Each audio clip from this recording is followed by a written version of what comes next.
Hey my cookies! Today I'll be showing you how to make my savory smothered steaks and gravy. Let's cook.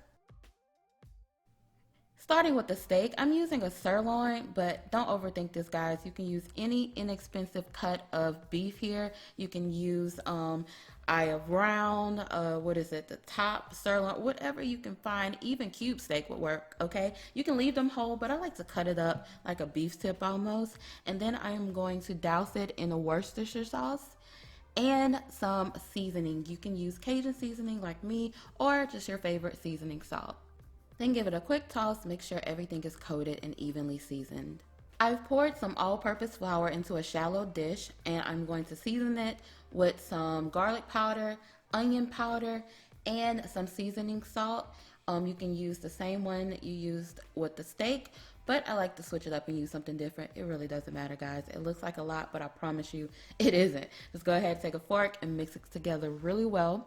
Then we're gonna grab our steak and we're gonna dredge the steak in the flour on both sides. Just make sure you pat it on both sides and then shake off that excess, and do that with all of your steak pieces. Over at the stove, we want to heat up some vegetable oil, get it good and hot, and once it's hot, we can add in our steak pieces. Now, I'm doing this in 2 batches. You don't want to overcrowd the skillet, and that will cause the meat to steam instead of brown, and we want that nice crispy coating on both sides of the meat. So I'm going to brown them on both sides, 2 to 3 minutes per side until it looks like this. And once we've done with all of our steak, then we can remove it from the pan, leave those drippings in there. In that same pan, we want to melt some butter. Just stir it around and allow it to melt. And then we're gonna add in our veggies. I'm using thinly sliced bell pepper, onion, and mushrooms. Mushrooms are optional, but I highly recommend that you use those. So just pour those in, and then we're gonna stir it around and allow the veggies to saute and soften. And to speed up the process a little bit, I like to cover it with a lid for about 3 minutes. Okay, after our veggies have softened, we want to save that flour that we used to dredge the steak in, and we're going to add some of it to this mixture. This is going to give us a really thick and luscious gravy. And just stir that flour out until it's no longer visible. Now I'm going to pour in some sherry cooking wine, and we're going to stir it well and allow it to reduce. You'll be able to tell once it starts to cook down and reduce. It takes about 2 minutes at the most. Just give it a good stir. Now we're going to pour in our beef stock. You can use beef stock or beef broth, it's up to you. And off camera, I added in 1 beef bouillon cube to jack up that beefy flavor. And now I'm just going to stir it well and bring it to a simmer. Once it reaches a simmer, then we can add our steak in. Now that our steak is back in, we want to make sure that it's pressed down into that gravy and covered, and give it a good stir. Then we want to lower our heat to about a medium-low setting.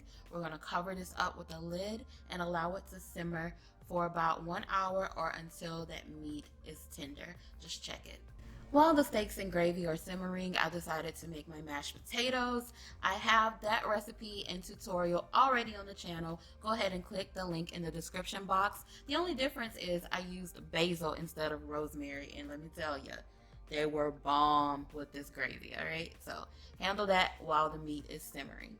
And after that hour, guys, look at this reminder that God loves us. Look at this gravy. Just so good and perfect. Okay, I tasted it, and of course, since we seasoned every component of this dish, all I needed to add was some black pepper.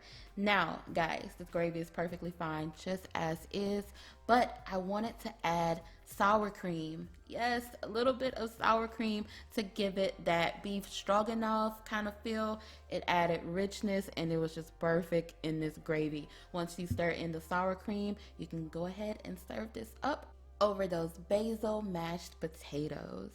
The recipe link containing all measurements and ingredients will be linked down there in the description box. All I did now was just added some green onion on top for a little flair, a little garnish. Thank you guys so much for watching. I hope you enjoyed this. Until next time, I gotta eat. Be blessed.